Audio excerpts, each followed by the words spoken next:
Hello, everyone, and welcome to Political Fixer Live.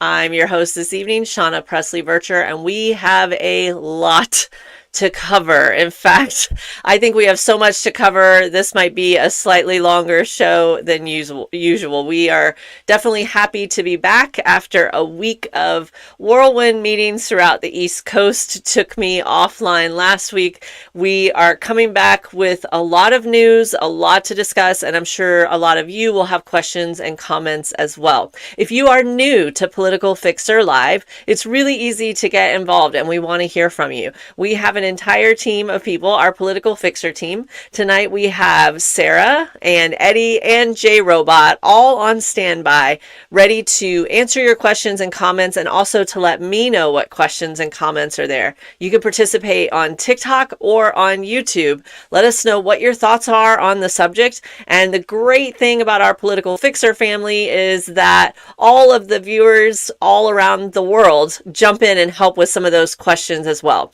It's a really great environment, great way to learn a little bit, understand some context, and also express some feelings, which I'm sure some of us have this week. If you miss any of the show, don't worry. You can catch it on YouTube on the Political Fixer channel. It's there within hours after the show. You can share it for free with all of your friends and family, or take clips, make your own content. That's what we're here for, is to start discussion.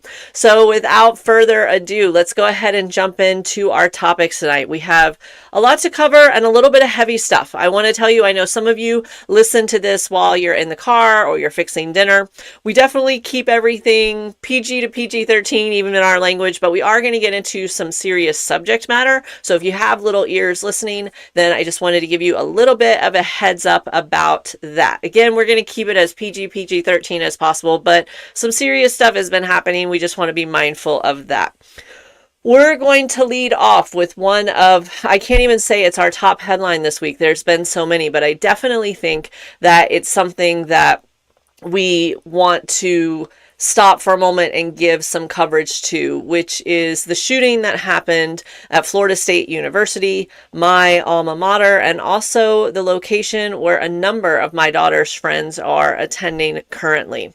We want to talk a little bit about what happened, and in case, again, you're new to the Political Fixer community, I try to go a little bit deeper onto how we got here, give you some context and framework, and also tell you what we can do about it. So let's go ahead, and I don't know for many of you if this story was as widely covered there as it was. Obviously I have FSU updates on my phone. I live in Florida, and even though I was traveling at the time, I get a lot of Florida news. So I don't know if this was something that really made national headlines or not. Unfortunately, shootings are something that are so common in the United States now that it's possible many of you are not familiar with what happened. But let's go into a little bit of details about what happened and why it matters. And again, most importantly, what can we do about it?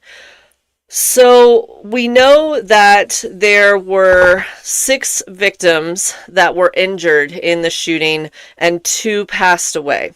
We know that a gunman opened fire on last Thursday, the 17th.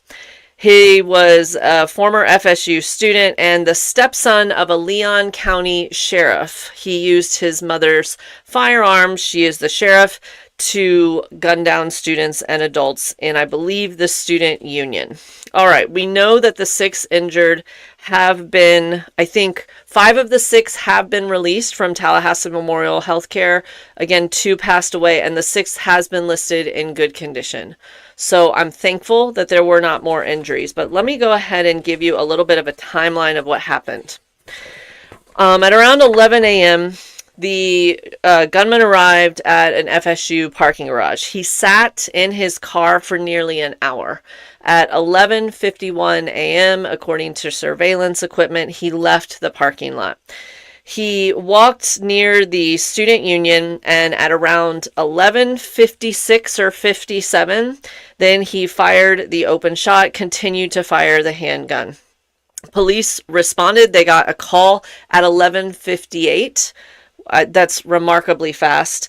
And nearby officers responded, and by noon he had been shot and taken into custody. He is currently recovering and being held on a number of charges. All right.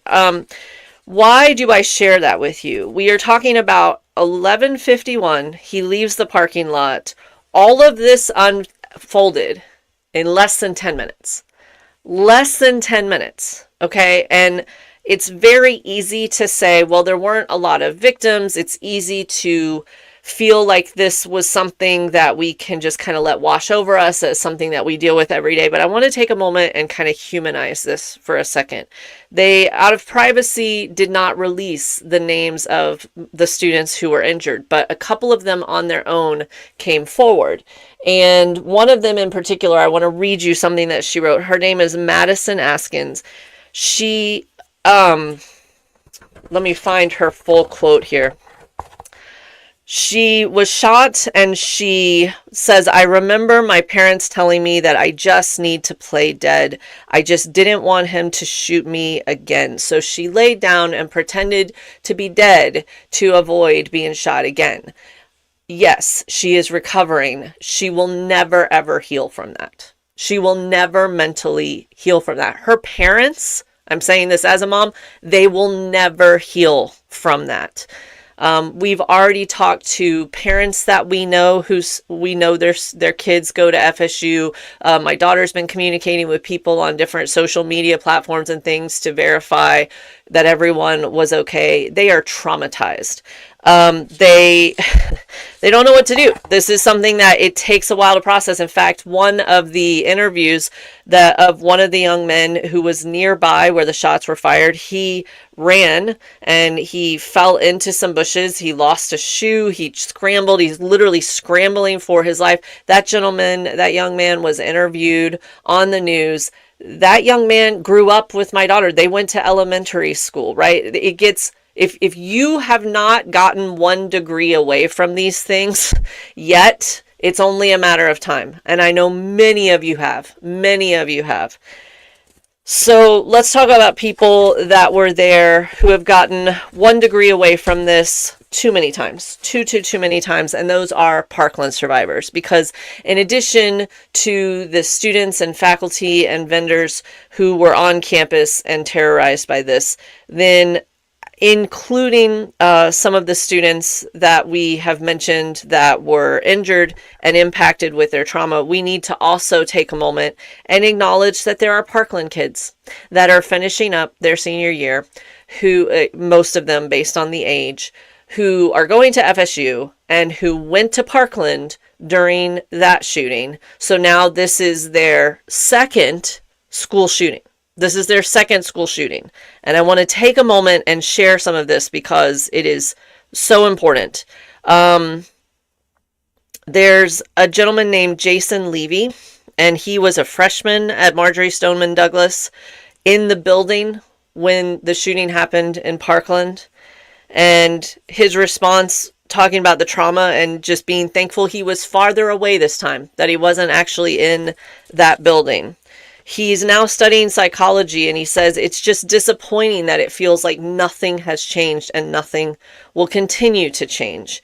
I had said over the last 4 years that being in Florida, if it happened twice in the same state, that it would be the least surprising thing in the world. So not only have they experienced this, they're just coming to expect to be treated like this. I want to talk about one other person here who... Joshua Gallagher. He was also a student at Marjory Stoneman Douglas High School, and he was also on FSU's campus. And he said, after living through the MSD shooting in 2018, I never thought it would hit this close to home again. I was in the FSU law library. I heard the alarm, active shooter on campus. No matter your politics, we need to meet, and something has to change. This one got me. This is a young woman who, again, was at Parkland. Her name is Stephanie Horowitz. I actually know that name from some of the work I did in Parkland. She's currently going after her master's at FSU, and she's a former Marjory Stoneman Douglas student. And she said that she looked up, she didn't know what happened, but she saw students running. She looked in the other room and she saw all of the laptop computers just sitting there with book bags that were unattended. And her quote, "There was not a soul in sight. You looked in that room and there was no movement, just laptops open, bags on the floor. I knew exactly what that meant." She shouldn't have to know what that means. A little bit of light here, which is completely coincidental because Florida gets like nothing right currently. Currently, the Florida State Legislature, the Florida House, has already passed a bill that rolls back the tiny shred of gun control policies that were passed after the Parkland shooting. So we passed a few small things. One of them was, instead of getting an automatic weapon at the age of 18, you have to wait until 21, right? The Florida State House has already passed a bill during this session to roll that back, to roll back any incremental progress that has been made. In fact, they went further, and there was a bill on the floor that was Senate Bill 814 to allow more concealed weapons on college campuses and universities in the state of Florida. Now, I will say this is one of the few times I have seen Florida get things right recently, where a number of Republican senators joined with Democratic senators. Again, we're talking about state senators, and they have defeated the bill SB 814 so that kids can't have guns on college campuses. So yay. Okay. So the bill to roll back all of the progress, the incremental progress that happened after Parkland, has already passed the House committee, rolling right towards the Senate, right? So here's the thing. We cannot continue to get used to this. It is something that, as I guess adults that watch the news and headlines from a distance, especially if you don't have kids in school currently, then maybe it doesn't feel like something that's close to you all the time. However, it's really important that we not get complacent with this. In fact, I think it's even more important that we organize around this issue, because that's what it's going to take. We are going to have to wait for these kids to get through their finals and come back home and get much needed love from their scared and traumatized family members. And then we're going to need to educate them on how to get organized, how to research who has voted against any type of reasonable gun control, and vote them out. It's as simple as that, because they're not going to come to it on their own. The thoughts and prayers thing is satire at this point, and yet that's all they offer. I also want to take a moment, and I want to thank Jess Riera for mentioning this. We talk a lot about the shooter and the motive, and thankfully we haven't had to list a bunch of children's names right now. But I do want to acknowledge the two individuals who passed, because they mattered and they were just on campus doing their jobs. The first one is Robert Morales. He was the university's dining coordinator. He also was a special teams coach for Leon County High School football team. He was a co-owner in one of the local Cuban restaurants. This was a guy who was very actively involved in his community, and he, I'm sure, was loved by many, and he didn't deserve to die because a kid got his mom's firearm and just got an idea in his head. And he passed away. The second victim was Tiru Chaba. Now, what's just such a cruel twist of fate here is that Tiru Chaba was from Greenville, South Carolina, doesn't go to the school, isn't employed by the school, works for a vendor, and was just doing a stop by to check in on some things. Wrong place, wrong time. 45 years old. 45 years old. Younger than me. Wife, 2 kids. So I do think it's important. Thank you, Jess, for saying that. Okay, so let's talk about this just a little bit, and then I definitely want to get you guys' comments on how we move this forward. We know that they're not going to let go of this idea that if they just do nothing for long enough, that we'll move on and forget about it. It's going to get worse and not better. Why do I say that? We are wiping away mental health services pretty much across the board.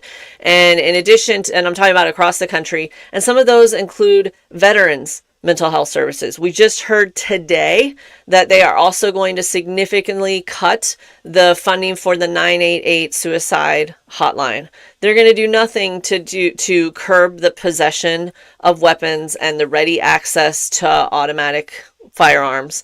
We are now experiencing a trade war. Why does that matter? Two things. Number one, the number one reason that people harm themselves when they are adults in relationships is economic pressure.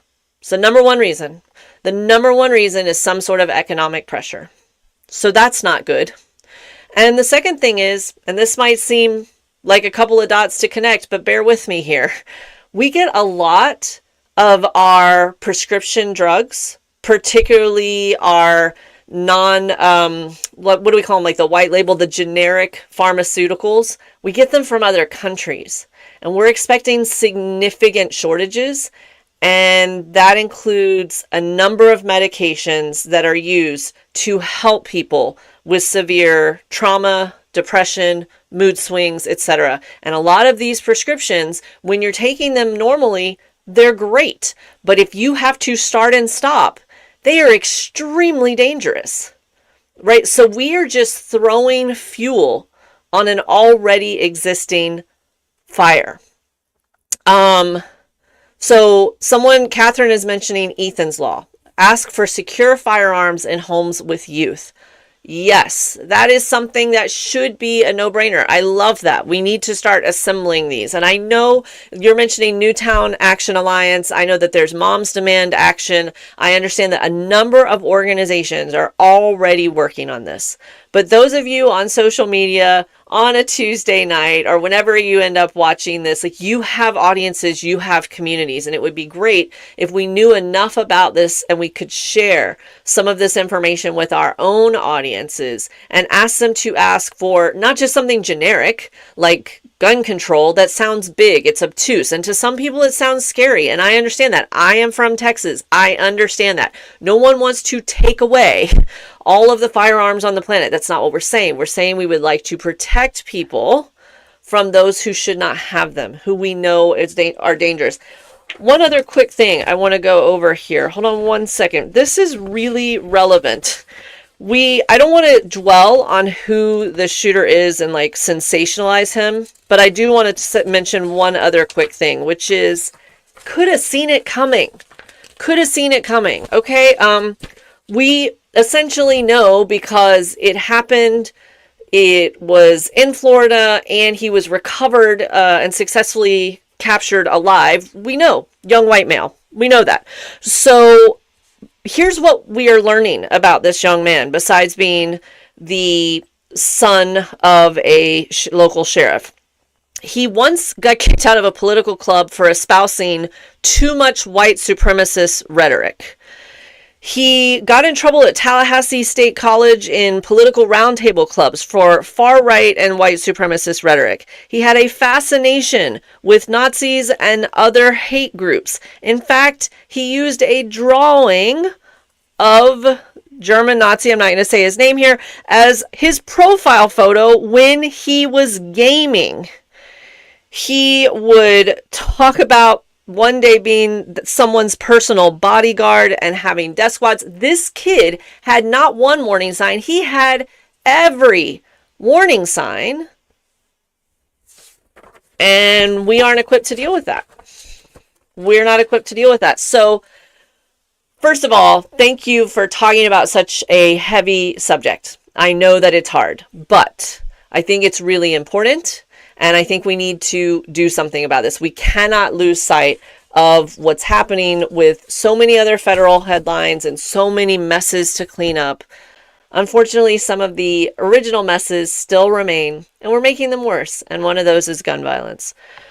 All right, let's move on to a number of different. We are going to have a lot to cover tonight. Welcome to those of you that are just joining us to Political Fixer Live. It's a heavy one tonight. We've got a lot going on, and it's going to get a little bit more serious as well. We're going to talk about what's happening with some of these immigration cases. And I want to talk about this from a couple of different perspectives. We are going to do an update on what's happening with the Abrego Garcia case, the arguably most infamous case right now, but there's some other cases that are lesser known that I want to talk about. And here's the other thing. This is a political show. I think it's important to talk about current events and give them the weight that they deserve, but I also want to talk about political strategy. This issue is causing essentially a civil war in the Democratic Party. All right, and we're going to talk about this, and I would love to know your thoughts because I have some very strong feelings on this. So I want to do a quick run through of some cases that you may not know about, but I also want to give you a rundown of where we are with the party and see, am I right or wrong in reading the temperature of this? Whose side would you theoretically be on in the growing feud that is happening in the party? Now, while you prepare your thoughts, let me just give you a quick spoiler alert, a quick teaser here, which is that right now there are a growing chorus of members of the Democratic Party that are saying that we should not be focusing on this issue at all. It is a distraction. It will cost us too many votes, and we should drop it. That is the discussion up for debate. So I want to get your thoughts on that. Let me give you, as you're weighing this, let me give you a couple of updates on news headlines. All right.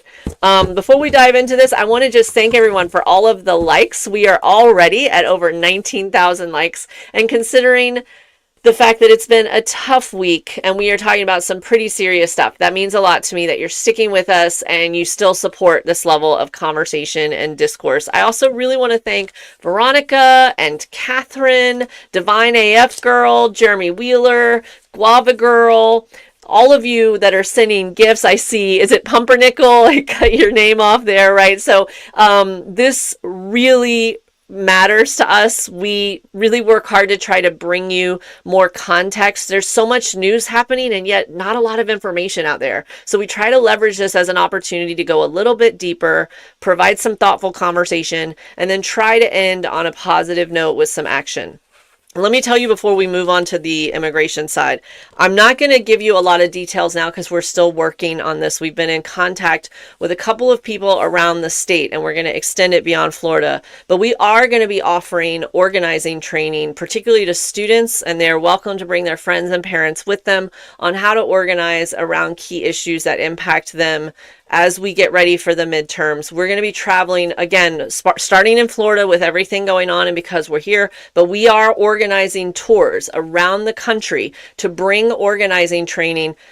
We're going to have a couple of different ways that people can take the training. One of them is if you're just a regular person who cares about what's going on and you want to understand it better and be as effective with your time as possible, that's great. We're going to tailor one set of training specifically geared towards students and their parents because their questions are different, their experiences are unique, and we definitely want to speak to them. And then we're also going to be working with, if you have a campaign or you're a candidate or you run a nonprofit or an advocacy organization and you need to get more into like the strategy and the detail, then we're going to do our best to make that available to you as well. So we'll have more information about that in the coming weeks ahead.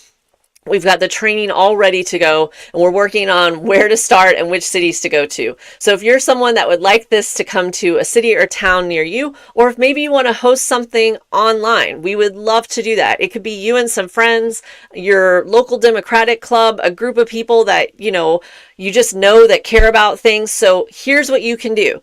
The best way to do this is go to politicalfixer.com, click on connect, and that's how you reach the contact form. And you can either email us or you can fill out the contact form. We're real people. Sarah is also, she's on tonight. She's our chief of staff. Of course, she's the one that keeps everyone together and in line, including myself. And so you can definitely try to message me. We are still going through our TikTok messages, so forgive me if I've been a little bit slow. It's a great problem to have. But the fastest way to reach us is either send us an email or submit a contact form, your contact form information. Let us know if you'd be interested in this. We have sponsors and donors that pay for this, and we'll do our best to bring it to you with as broadly as possible. This is our way of combating not just this issue, but the growing issues in front of us. We know that there are upcoming elections that are going to be critical, and that the misinformation and voter suppression and fear and intimidation is going to be greater than ever. So we want to make sure to equip everyone with as many tools as possible to be as effective as possible with the issues that you care about and the organizations that matter to you.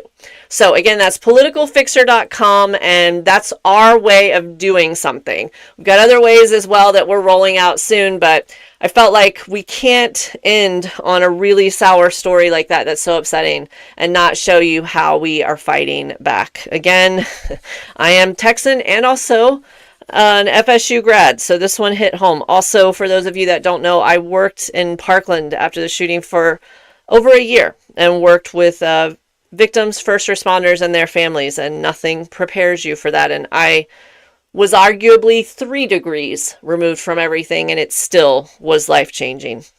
Okay, let's pivot to a question that Mary asked. Why are there so many young, angry men, even those who are successful in careers? Mary, I think we could have an entire TikTok live just on that conversation. I don't think there's one easy answer, and I definitely don't want to lump everyone in one boat.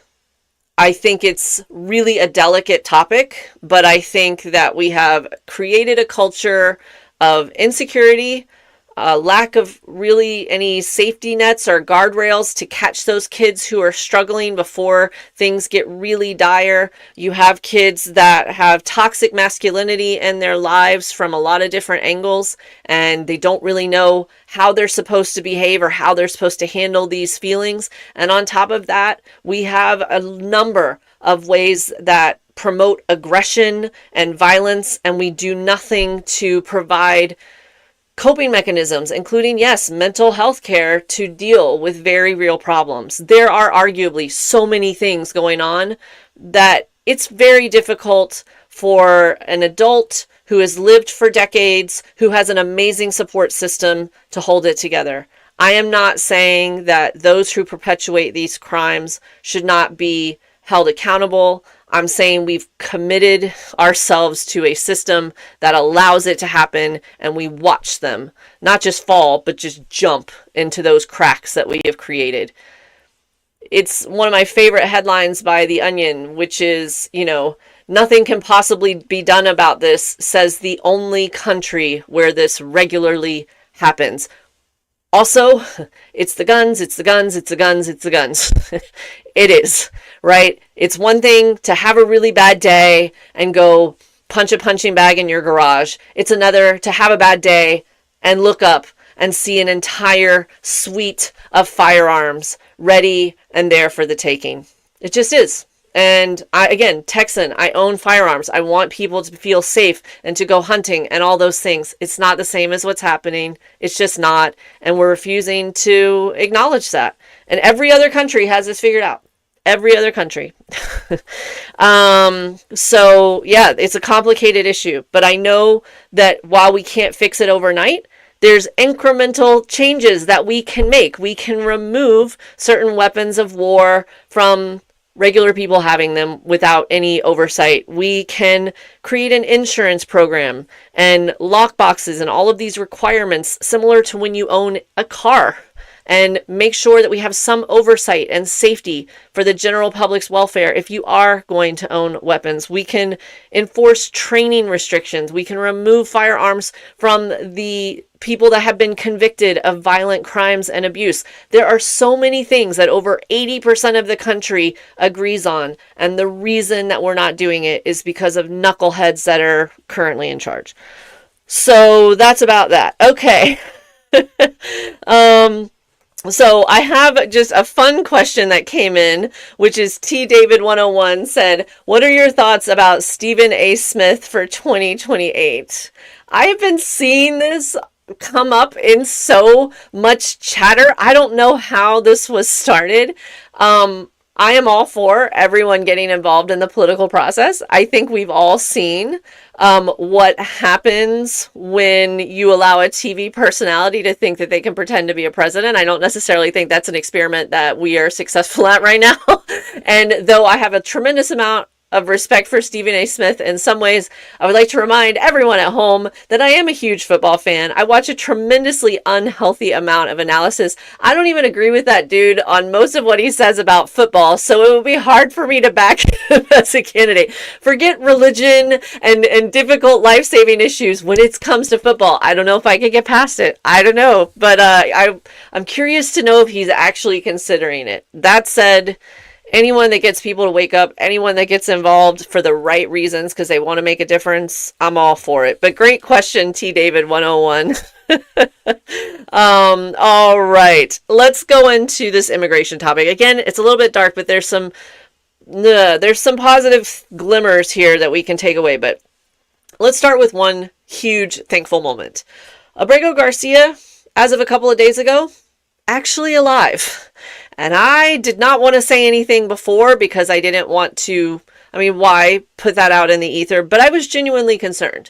For days and days and days when they were like, we don't know, you can't talk to him. I was genuinely concerned that the Maryland father who was essentially kidnapped, who was here legally, who had status, who has zero criminal convictions, who is a working union member, I was concerned that that was not the case. And I think we talk a lot about people that are letting us down or people that are outright infuriating. But can we take a moment and acknowledge Senator Van Hollen from Maryland, who got on a plane, looked at some people in the eye that are scary people. Let's be honest. They're scary people.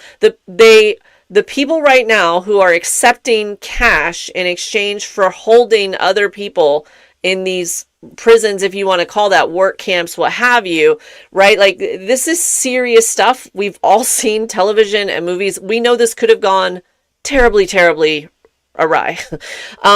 He went there before anyone else. He did it even though he knew it might be unsafe. He did it even before he had a focus group tested and make sure it was okay to go with his poll numbers, right? Like, this is not the kind of backbone that we are used to seeing of someone that is at that high level. So let's give thumbs up and positivity where it is due here. I love the fact that someone went out there fighting. Now, is he home yet? No, but we're getting steps forward. How many steps are there? No one knows. Let me tell you, today's development with Abrego Garcia's deportation case, and we're using deportation in air quotes because deportation involves a process. Okay, right now the Supreme Court has said in a 9-0 ruling, bring him back. The administration has said it was a mistake. Now, they're not saying that on Fox News, but in something that actually has consequence, which is legal testimony and justice file documents, they are saying this was a mistake. Yet they will not show any steps that they are taking to bring him back. It's essentially like, oh, sorry, no take backsies. We've already shipped him out, so there's nothing we can do. I understand that we're not attorneys, but let's just use some logic here, all right, for just a minute. And the reason I'm saying this is I know that all of you are probably even more educated on this topic than I am, but in case some of you are arguing with relatives or online or with your friends about this, just a little bit of context. If I get a helicopter and I fly out over the sea, over the coast, and I pun someone over the ocean and then shove them out over international waters, are we saying that's not a crime because it was international waters? Of course not. That's nonsense. To say that something happened in another country and it's a crime, but it's not our problem, but it's because it's across the border, insane. An insane concept that, of course, is not the way the world works, right? Right now, another thing to keep in mind is that if he wanted to have him back, he'd be back. This is a guy that he's paying money. He could just tell him the money's ending.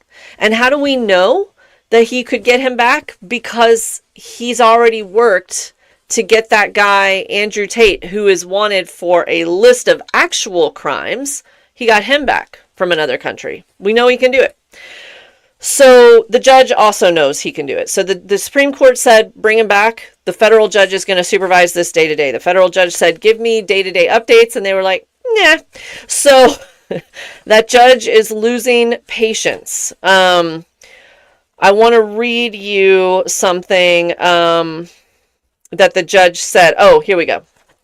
It says that after 2 weeks, the government has refused to answer questions about its contract with the Salvadorian government. They have failed to respond in good faith, and their refusal to do so can only be viewed as willful and intentional non-compliance. Now, what can we reasonably expect to see here? Do we think that she's going to go into the Oval Office and start making arrests? No. But there's a number of steps below the Oval Office. There are attorneys that can lose their bar license who work for the Justice Department. There are people who are arguing this case or refusing to provide paperwork who can be held in contempt and put in jail. You could arrest the Department of Homeland Security guy, that guy that's always spouting off on Fox News. There are people that could be held accountable long before something that we've been told after 34 felony counts will never happen. We aren't expecting ultimate accountability. But it gets a lot harder to get your band of thugs to break the law if they think there will be consequences. You could start arresting and holding in contempt all of the ICE officers that are not following due process. There's a number of things that could be done that our judicial system has not yet started to do. That's the ultimate question, right? Will they render themselves essentially useless and allow this entire branch of government, this department that did not exist 25 years ago, to just ignore a Supreme Court order? Or will they do something that might be socially uncomfortable and hold people accountable for their decisions and actions? I don't know. None of us know. It is the worst cliffhanger of the worst season of America, the series that we've ever seen. So Mary is asking who would make the arrests. So all of these cities that are considered sanctuary cities, their sheriff's departments, their police forces, etc., they are considered independent of ICE agencies. Most of these ICE officers are not actually law officers. A lot of them didn't actually go through the police academy. They have been deputized, right? But let's say that let's say that they were police officers. You can arrest another officer if they commit a crime. Again, I know it's something we're not used to, but it can happen.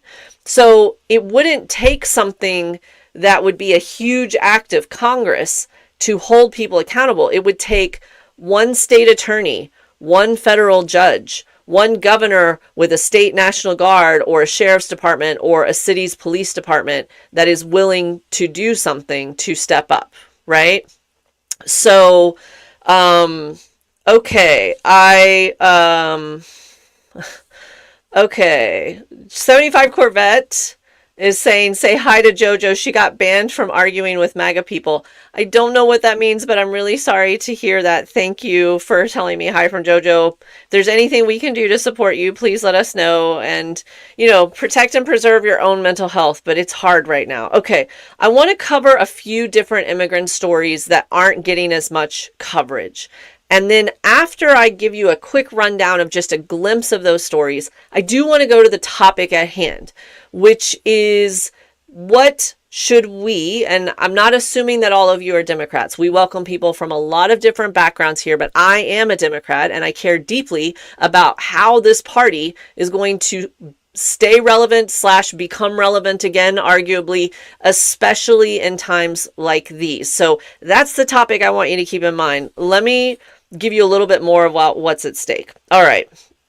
So we've talked about a gentleman who was here from El Salvador. He was here legally as an asylum seeker. He was an employed father, following the rules. Wendy Brito, another asylum seeker. She is a mother of 3, and she is also an asylum seeker from El Salvador. She was going to her immigration appointment, the one where you regularly check in to make sure you're doing the things that you're supposed to do. She was going to that as she has done for, let me confirm this, 15 years. 15 years. Mother of three, New Orleans. Went to go check in with her case officer, never came back. They took her. They took her and they shipped her over 100 miles away and have put her in, according to this report that was given to me by WWL-TV in New Orleans, in a facility reporting poor conditions with difficulty accessing legal counsel. You don't say. Okay, let's keep going. Maybe you don't care about the mother of three who's trying to just live her life and raise her children. Maybe you might care if someone who possibly has a key to curing cancer gets locked up, because that's also something that happened. There is a Harvard scientist, Harvard Medical School, who has cracked part of the case. A new type of diagnosing microscope process. I am terrible at science, but I'm going to do the best I can here, right? She was born in Russia. A little surprised about that, by the way. She has been working at this lab in Boston, and she was traveling, and she was detained at the airport by customs, and they took her. Why did they take her? Because she had biological samples in her luggage of frog embryos to research the cancer. They asked her if she had anything in her luggage. She said yes. They said that she didn't declare it properly. To be clear, the fine for this, even if they are correct, and everything happened the way that they say that it happened, which we know it didn't, but even so, the top fine for this is $500 and normally it's $50. It's a fine. I didn't declare something the right way. I didn't lie to you about it. I didn't mean to. Language barrier, misunderstood the form, etc., etc. Okay, fine. No, they canceled her scholar visa, said she can't come back, and she hasn't been seen. Besides, I think, by her lawyer. Now, how weak is this case? I want to give you a quick update on this one. So her name is Ksenia Petrova.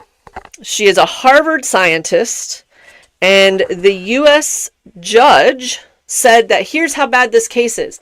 Not only is the case weak, the judge said they didn't even do the notice to appear properly. The basic legal forms that I guarantee you could Google or use ChatGPT to fill out. They didn't even give her the proper notice paperwork. They aren't even trying here. They shipped her to Louisiana, and they're doing that on purpose because they want to try. There's two reasons they're shipping all these people to Louisiana and other related facilities. Number one, they want them really far away from attorneys and loved ones. And number two, they hope that they get drawn a judge that will be friendly to their cruelty. They're not putting them in northeastern and blue areas. They want someone that is friendly to their cruelty. So the judge is saying that this case is weak. It does not have legal merit so far. Questions how it was handled from start to finish. And then we're going to see if it matters and if they release her. So Harvard scientist who could save countless lives. We don't want her, apparently. We also apparently don't want tourists. We don't want tourists. We've heard a number of these stories, but this one is fairly new. Two German teenage girls, Charlotte and Maria. One is 19, one is 18. They graduated high school and they wanted to take a trip together to Hawaii. And they were detained at the airport. I want to make sure I have this correct. Because apparently they said that they were entering the country under false pretenses. There's a lot of graphic stuff that happened to these girls that we're not going to talk about on air, but there are a number of articles about it if you want to read about the German tourists who were detained in Hawaii. And I'm trying to make sure, so they were imprisoned, they were treated in a way that they said was both humiliating and scary. And their crime was that they booked an Airbnb for the first 2 nights of their stay, but they wanted to keep their plans flexible. So since they didn't have hotel rooms for the entire stay, then that raised red flags for immigration. And they said that they were here under false pretenses. So that's how we're treating people that are coming into the country who want to spend money in tourist destinations. One more, and we'll shift to the topic of what the heck do we do about this, if anything. We also don't want citizens here, apparently. Or, you know the ones, wink, wink, nod, nod. There was a U.S. citizen who was accused of illegally entering the United States when he was in Arizona this month. He is 19 years old. He lives in Albuquerque. And they said that he entered without proper immigration documents. Family members brought his birth certificate and his social security card. They didn't care. They said that they thought that they were lying or fake, and they held him for 10 days. Now, that might not sound like a lot, but here's the thing. When you're taken in a situation like that, when you know what's been going on in the news and you know what could happen, when you're in an environment where you feel unsafe, they don't take you in and say, okay, listen, I just need you to get through this for 10 days. They don't do that. You don't know when or if you are ever coming out of that situation. So 9.9999 days of that is complete trauma and torture, period. And you don't know what's going to happen. It will break someone. And he's a citizen, 19 years old.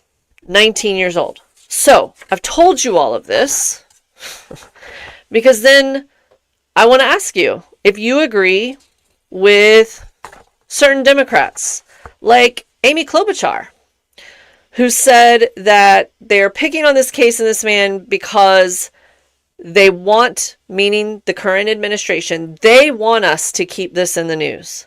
They're doing it because they want to distract people from the fact that our economy is in a tailspin and the tariffs, the fact that you've got businesses closing down, blah, blah, blah. So money, we should be talking about money. Okay, we have a number of operatives and Congress people who only spoke anonymously. Not even going to read what they said because if you don't have the backbone to put your name behind it, why am I going to elevate it? But let's talk about Gavin Newsom, who's having no trouble putting his name next to anything lately, including his own podcast where he interviewed not only Steve Bannon, but Charlie Kirk, who is a known racist. So what does Gavin Newsom think? He believes that this is a distraction of the day and that we should just be focused on tariffs. What do you think? Sincerely want to know, because I understand I can get a little fiery. I understand that I have strong feelings about things, especially when I feel like people are being bullied, abused, or worse, right? So, what are your thoughts? Should the Democratic Party be involved in this issue? Should we be, as they say, making hay of it? Should we be talking about immigration? Or is this something that we should move on from, that there's more important issues to talk about, right? And I'm putting that in air quotes, not because I don't want your actual opinion on things, but because that's what they're calling it, more important issues, right? I want to add something that's really important from Square Foot Gardening for You. I love that. Saying, I'm tired, hold on, let me scroll here, of Republicans going to the camp in El Salvador so they can have a photo op with prisoners in cages. Whatever your religious beliefs are, whatever your moral compass is, I have a weird religious upbringing. The fact that I was brought up devout Pentecostal, and then when my father got sick and my mother went to go be with him while he was sick, then I was moved from family to family, and it just happened that most of those families were different religions. So I got the chance to experience a lot of different religions and live in a lot of different households from a very young age. At no point, having attended Catholic services, Methodist services, Baptist services, Jewish services. I've been invited, I've attended many ceremonies in mosques. I have never, ever, ever, ever seen a religious text that encourages you posing and mocking and benefiting from people in pain. Never. Never. Some of you are asking about genification. We haven't spoken yet about immigrant children who have no legal representation when they go before a judge. That is correct. Also, from Ryan says, it's not a distraction, it's to overwhelm and flood the zone, right? I completely agree that overwhelm is part of the point. I also believe that, how to say this nicely, I think they hate us. I'll be honest. I think this dude is mad about what happened in 2020. I think he has a bone to pick with America overall. He has no loyalty to anything or anybody. He doesn't think this country made him great. He thinks that he is great, that he would be great no matter what. Forget the millions of dollars and the silver spoon and the gold commode that he was given, right? He doesn't feel like he owes anything to America. He has no loyalty to this country, and that's what we know. All of the other stuff, like whether or not he's working for other countries, that's, again, a whole nother episode. I think he likes hurting us. I think he does. I think it's something that he is enjoying. That's my opinion. Okay, I hope I say your name correctly. Eurodiceful. Human rights abuses, lack of due process, shoddy legal work cannot be treated as a distraction. Dems need to do it all. Okay, that is my opinion. Veronica is mentioning that it's the cruelty. Stephanie is saying she agrees. Susan Reyes is saying, I think so. Mary is echoing that she thinks that the guy in the Oval enjoys hurting others. Okay, all of that. Now let's take as much of this emotion out of this issue as we possibly can. Hard to do, especially for me right now. But with that in mind, if you were a political strategist and you were sitting with a candidate, would you advise them to talk about this issue or not? Honestly. All right? Because there is a case to be made. And I've seen it made many a time in many a meeting that you stick to the kitchen table issues. In fact, I just did a new TikTok today talking about exactly this. And spoiler alert, ragging on Gavin Newsom, which is becoming a new favorite hobby of mine. That dude really disappointed me. Okay, here's my opinion for what it's worth. Not to say it's greater or better than any of your opinions. I think it's lazy. I think it's lazy to say that we only focus on economic issues or issues that poll well. This is a fairly new phenomenon. Since when do we just go where the wind blows rather than persuading and educating people? Maybe right now, if you take a poll, a lot of people don't know about this. They don't understand why it's important. They don't understand what due process even is. That's our job. That's our job as people who are trying to make the country better, is to educate and bring people in and say, listen, can I talk to you about this for a minute? Okay, have you considered this? That's the job. Not saying, oh, well, that number looks bad, so I'm just going to look away from the human rights abuses and I'm going to refrain from the rhetoric of what I really think about this situation. And I'm seeing some of your comments, and I'm intentionally not reading things talking about how it echoes earlier historical times, because I'm not Jewish and I don't want to be disrespectful to that time period.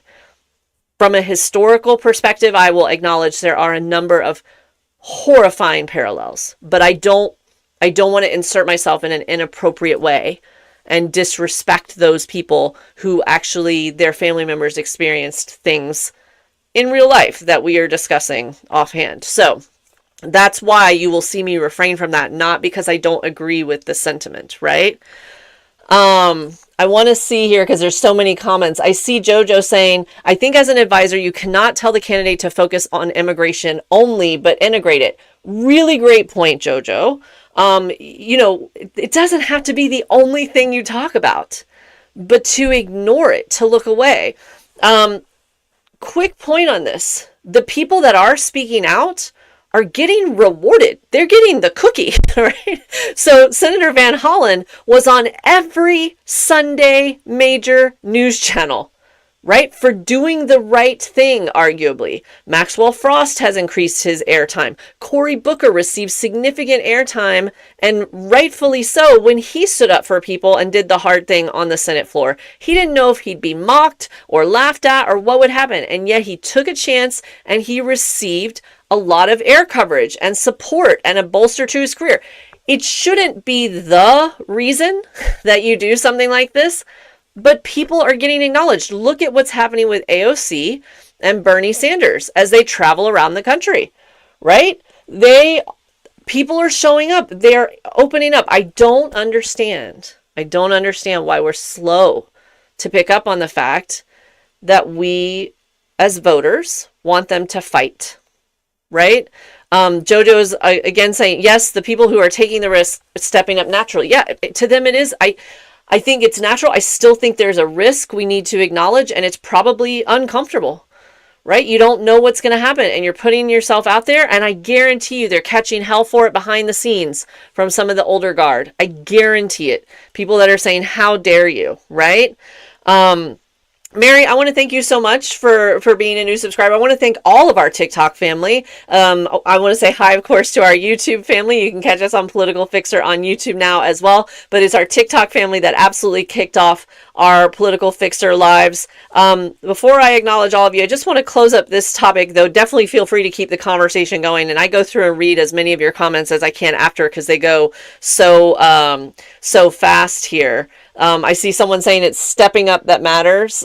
Absolutely, right? There's so much in here. Quick 2 points here. Number one, social issues are economic issues. They are.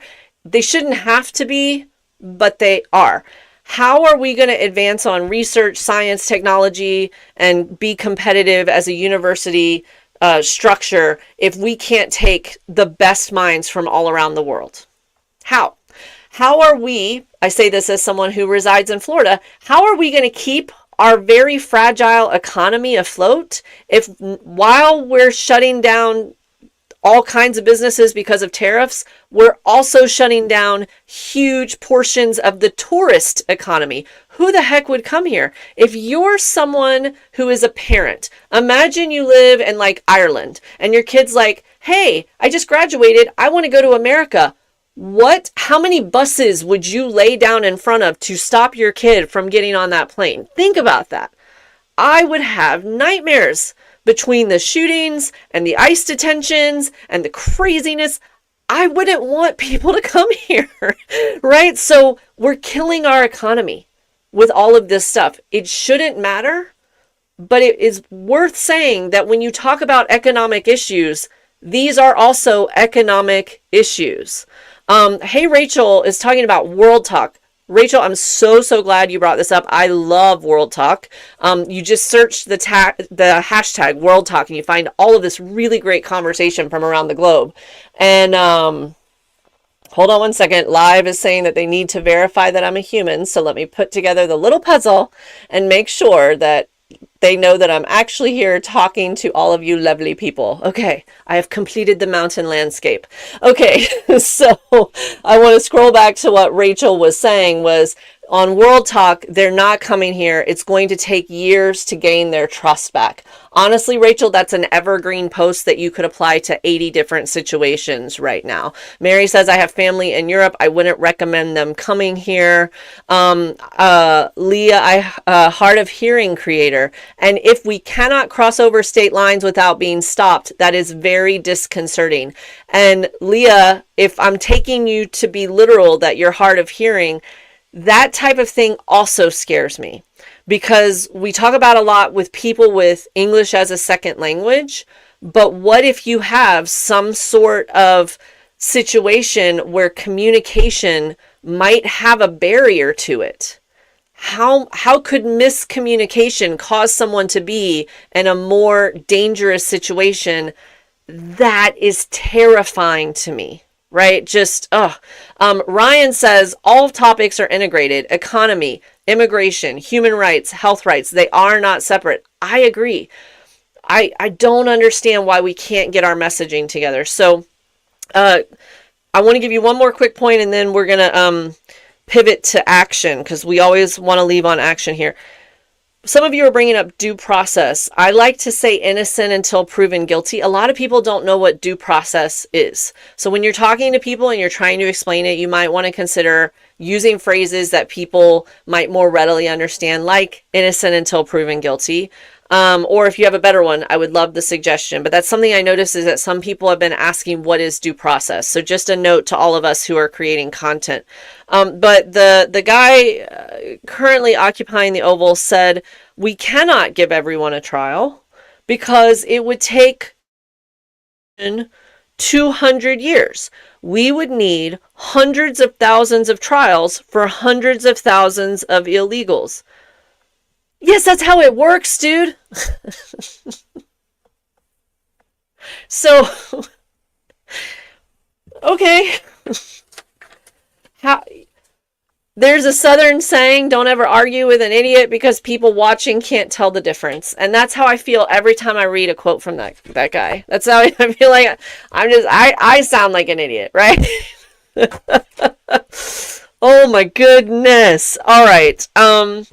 We've got a couple more things that I want to share before we dive in. Couple of notes for you guys. We've got a couple of topics, and I'm leaving the end of the show for something that I think is super positive. No joke, actually, that might positively impact all of our lives if we care about democracy. So we're gonna get that in just a minute.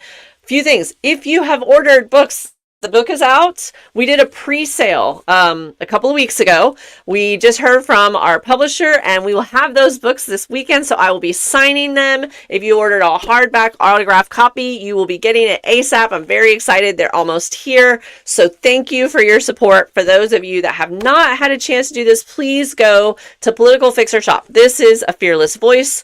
This is the true story about how I became the political fixer. Also, seriously could be subtitled how I escaped a D-level celebrity who became my stalker.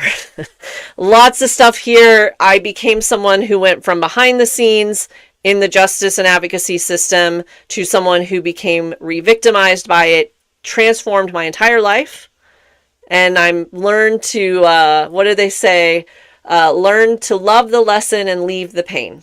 And so what I hope that you take away from this is that even when you're very, very down, you are not out. And that I do believe there is a lesson you can take for everything. I don't believe we are meant to suffer, don't get me wrong, but I do think there are lessons we can take. If you would like to read a fearless book, a fearless voice, but you're concerned right now, as a lot of people are economically, please don't let that stop you. Reach out to us on politicalfixer.com, and we are happy to send you a free electronic copy. I want to get this to as many people as possible. We'll be talking about this more on other days, but for those of you that were kind enough to pre-order, those books are on the way, and we really, really, really appreciate you. Trying to decline these requests for co-hosts. Okay, let's keep going. I want to briefly, two more brief topics, because I want to talk about something that I feel bears discussion, especially for many people on here who might consider yourselves more left-leaning. I think this is an opportunity. And then I want to give you some positive news as we head out for the evening. All right. On a bit of a sad note, Pope Francis, Jorge Mario Bergoglio, passed away on the Monday after Easter at 88 years young. He was born in Buenos Aires, Argentina, and I want to talk about this for just a minute for a couple of reasons. First of all, I'm not Catholic. I respect people of all different faiths. From a political perspective, as a woman, I've gone toe-to-toe with a couple of Catholic organizations on a number of issues in the past. But I tend to separate the religious organization and structure from the people who have a beautiful allegiance of faith and tradition and trying to raise their families with some sort of center. I try to separate those two things. And I also try to look for glimmers of positivity. Catholicism is arguably around 2,000 years old. It has a number of problems, as all big organizations do. But this man stood out to me and was someone that I followed for a while. Not perfect, but definitely tried to make a positive impact on the planet. I wanted to read just a couple of quotes from him. He was known as the People's Pope. And again, I'm not saying he was perfect. I'm not trying to influence anyone's religion, but I think it's important that we talk about people who try to do good, and we celebrate that whenever possible. We encourage the behavior we want to see. And one of the things he said is, sin is more than a stain. It is a wound. It needs to be treated and healed. We need to encounter it with mercy. Imagine thinking that it's not a blemish. It's not something that's wrong with you. It's not something gross that we look away from, that our imperfections are things that we need to work on to make sure we're the best version of ourselves as possible, and to show mercy on those who are struggling. It says, God forgives not with a decree, but with a caress. Jesus goes beyond the law and forgives by caressing the wounds of our sins. There was one in particular. He was an environmentalist. He said that it is not just progressive to try to resolve problems, that you have to try to resolve them not by eliminating human life. You cannot grow if you do not accept your smallness. He was a tremendous advocate for the poor and downtrodden. He said we need to remember and remind ourselves where we came from, with what we are, our nothingness. Situations can change. People can change. Be the first to seek to bring good. He also said that indifference is dangerous, whether it is innocent or not. That if you see suffering, that you should try to do what you can to alleviate it.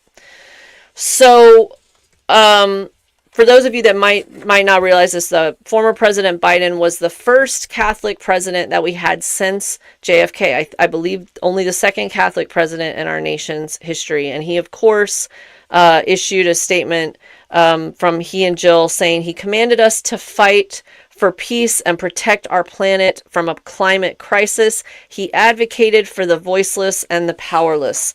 Former President Barack Obama said, among other things, Pope Francis was a rare leader who made us want to be better people. His humility and his gestures were at once simple and profound. It is amazing to me. I want to say one other thing that President Obama said: may we continue to heed his call to never remain on the sidelines of the march of living hope. It's not all of us are amazing writers and gifted storytellers like the former President Obama. However, the contrast between those statements and the statements of others was pretty remarkable. I don't know how many of you followed this story, but one of the last people to see Pope Francis alive was J.D. Vance.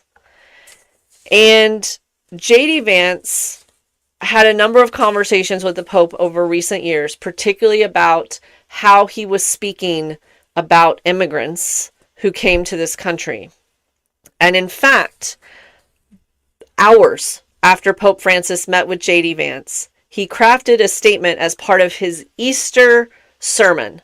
And I just want to read one quick sentence from that. He said, "On this day, I would like all of us to hope anew and to revive our trust in others, including those who are different than ourselves, who come from distant lands, bringing unfamiliar customs, ways of life, and ideas."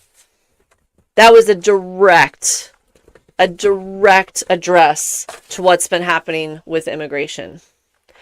So regardless of your faith, and I see that Jeannie is saying she was Catholic since till the age of 20, and that she, while she considers herself a floating Catholic, she adored Pope Francis. And it's okay if you didn't. Honestly, not trying to get in people's religious beliefs. I think that's deeply personal. But I want to tell you one other piece to this. I want to tell you, we read some of the other statements, I think in deference to bipartisanship. bipartisanship. Let's read what Marjorie Taylor Greene wrote after Pope Francis passed away. She said, "Today there were major shifts in global leadership, and evil was defeated by the hand of God." People noticed, I'm holding here a copy of a letter from the ranking member, the president of, I believe it's the Catholic League, the National Catholic League, asking her to be formally sanctioned. I think we know that that's probably not going to happen.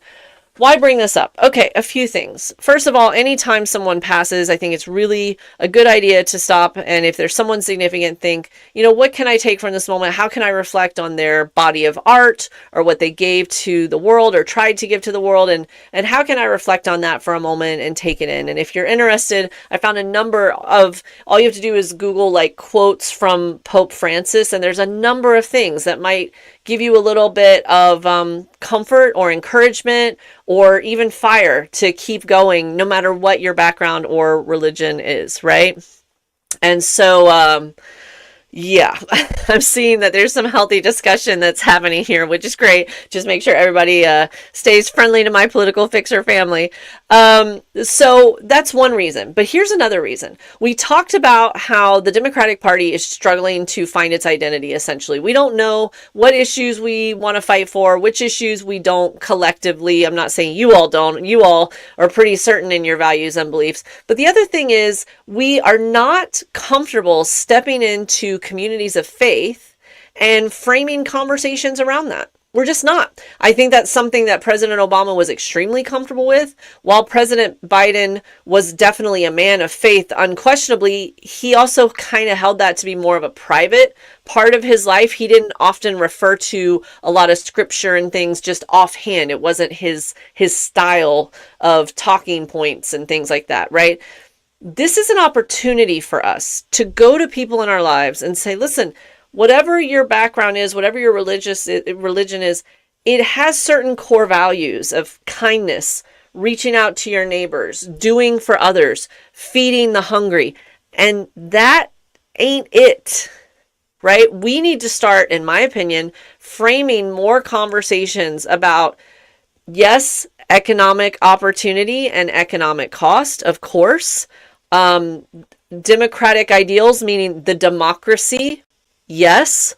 American values of exceptionalism and trying to do good in the world, yes, but also maybe being good because it's the right thing to do. Even if you might take a hit sometimes economically or in a popularity poll when you do it. I feel like we're not talking about that enough. Going back briefly on the issue of immigration, is it a danger to democracy? Yes. Could it impact all of us because it erodes the justice system? Absolutely. Are we losing valuable workers and brilliant minds to this? Yes. But you know what else? When you are mean to people and cruel to them and you bully them, it is wrong. It is wrong. And there is a saying that it takes 3 people to bully. The person who is being bullied, the person who is doing the bullying, and the person who is watching. Never okay. Never okay to be that third person. I would argue that's almost worse, right?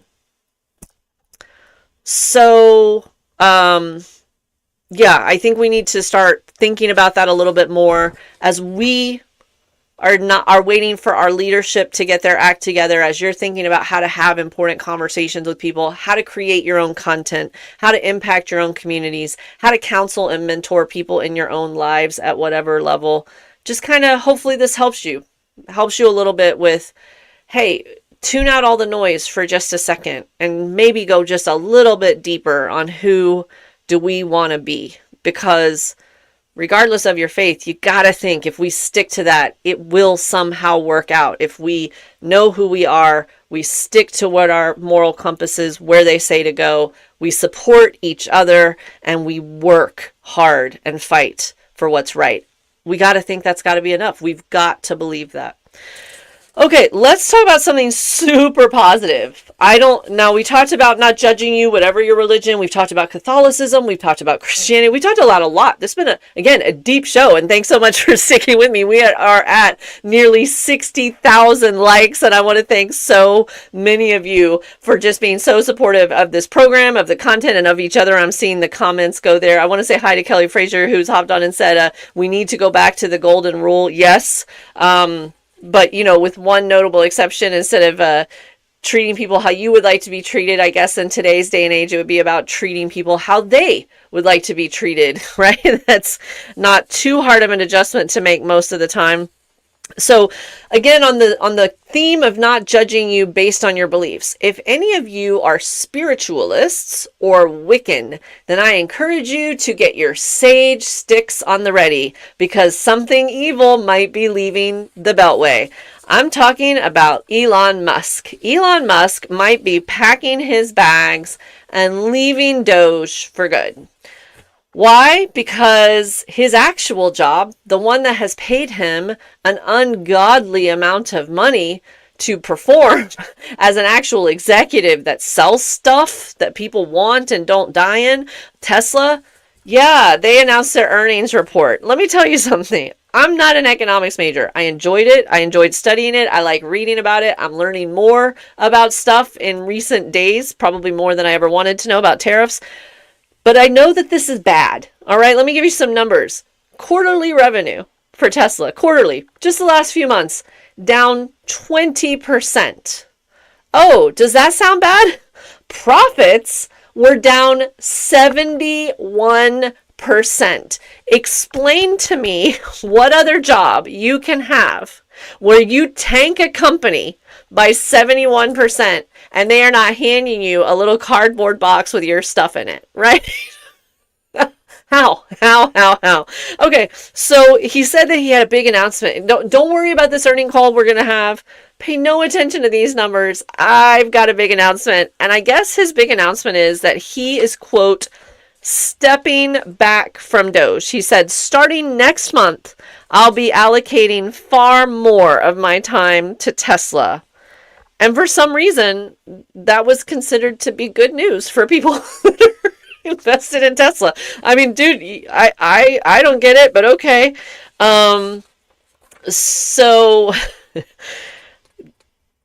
here's the thing. I don't really care what happens with Tesla. I don't own a Tesla. There was a time before all of this that if I was in the market for a car and I had the budget and it seemed environmentally conscious, and I'm a nerd, it seemed cool with all the new robotics and technology, there's a time when I absolutely would have bought a Tesla.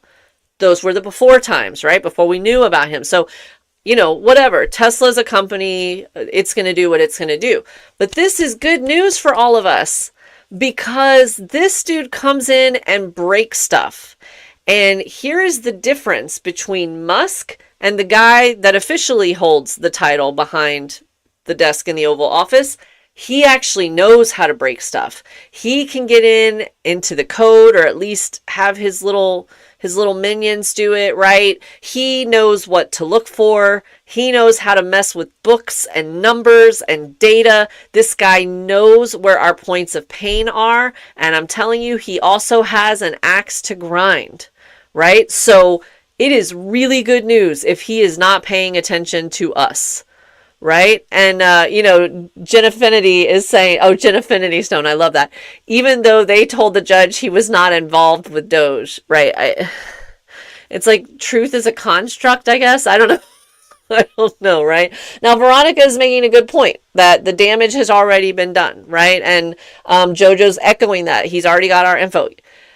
Yeah, I'm not saying that it's all better. I'm not saying that, like an Infinity Stone, that we can just blink our eyes and everything's going to go back to normal. I'm saying the less he's paying attention to us and the sooner he disappears, the faster we can begin cleanup, the less that I think will be broken. No matter what, I think a lot of things are going to be broken for years. I think we won't really know what's broken until we get this administration out of office. A lot of problems, I think, take a little while to detect. We're not going to know the depth of the damage for quite some time. But even though it will take us a long time to rebuild, I'm happy that the guy with the sledgehammer is no longer in the house, right? I think we take tiny victories where we can. That being said, I was also told that we had a certain incompetent and signal chat based Secretary of Defense that might be leaving, and that hasn't happened yet either. So we need to stay on top of it. It's not all rosy. We definitely are just going to hope that some of this stuff will start to take a turn and that there will be some finding out to all of their messing around. Is that a way? Is that a nice way to put it? All right. Okay. This has been a lot of heavy conversation. We've talked about some really serious issues that impact the lives, literally, of so many people. But let's talk about some good stuff. First of all, when you're rage scrolling, doom scrolling, whatever your emotion of the day happens to be, I like to waffle from a healthy dose of rage, chronic depression, and, tears. It's my emotional cocktail when I'm reading the news.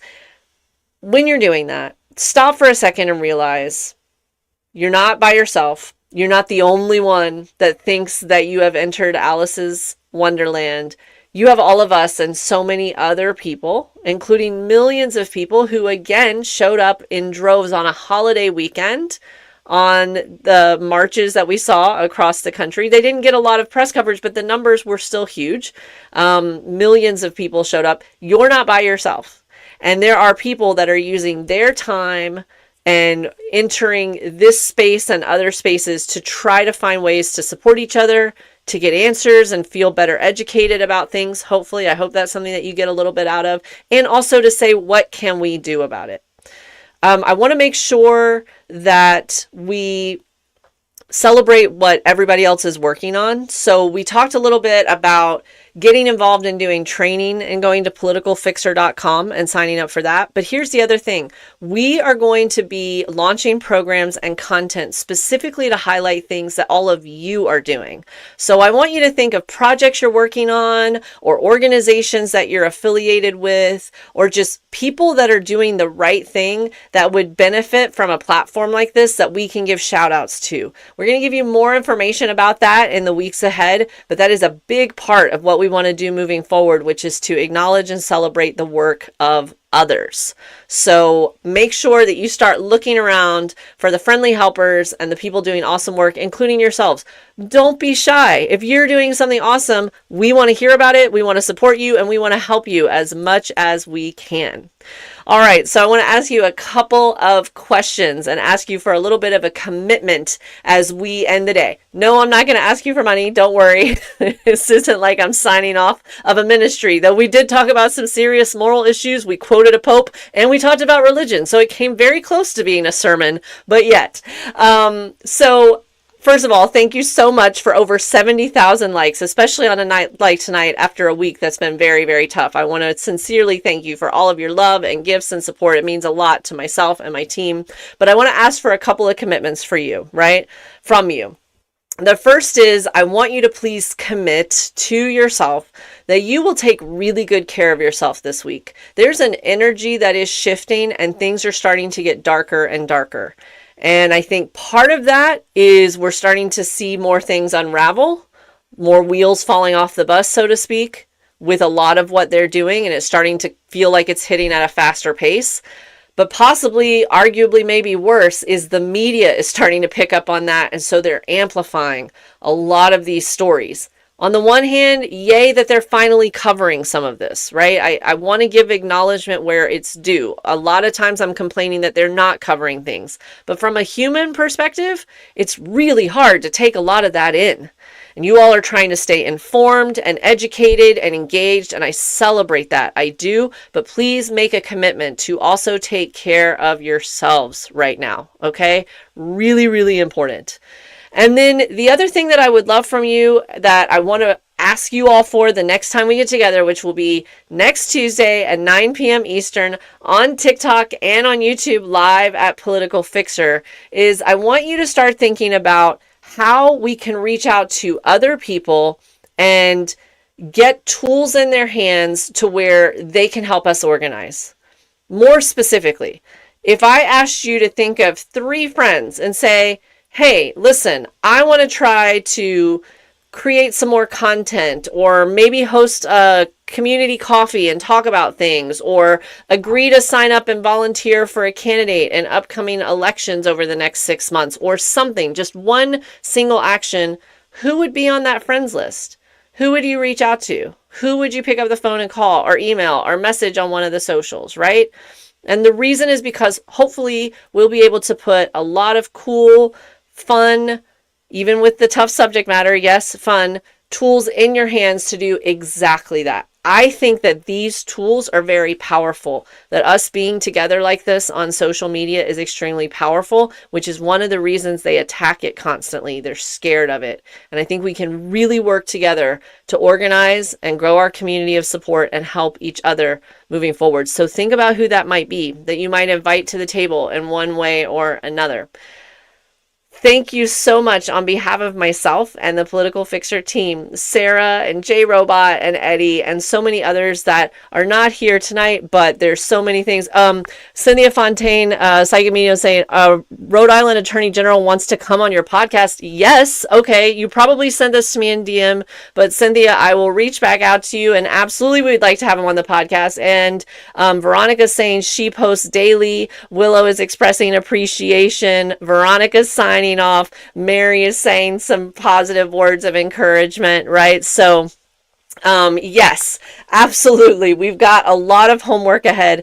On a personal note, thank you to all of you who have sent me well wishes. I was experiencing some health issues. It's one of the reasons I wasn't on last week, doing much, much better. And even some of you that didn't know what was going on, but knew it was kind of weird that I wasn't on a Tuesday. Thank you for so much of the messages and love. We look forward to this every week. I appreciate all of you. And next week we have a lot of fun stuff planned. And yeah, I think it's going to be a really rewarding several weeks ahead, working alongside all of you as we navigate the chaos tornado together.